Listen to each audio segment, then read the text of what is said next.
Nakatingin tayo ngayon sa weather outlook sa Pag-asa Typhoon Forecast.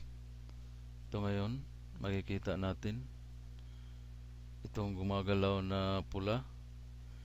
I-zoom in ko lang, ganyan.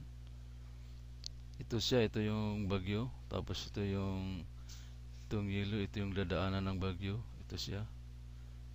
Ganyan, terrain ko lang.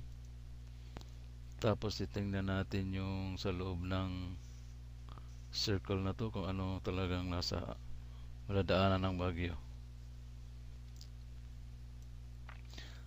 Babasahin ko lang dito: Cagayan de Oro City, Manolo Portage, Malaybalay Bukidnon, Valencia City, Iligan City, Marawi City.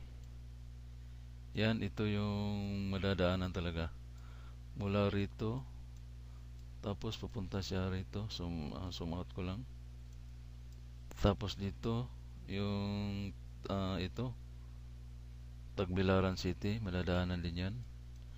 Dumaguete City, Tanhay City, ito lahat dito, dadaanan din.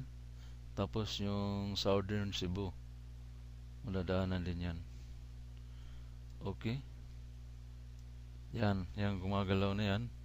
Ito yung weather outlook ng Pag-asa Typhoon Forecast as of 12:04, 1:05 AM, oras ng Pilipinas yan. Oras sa Saudi, 8:10 PM. Okay?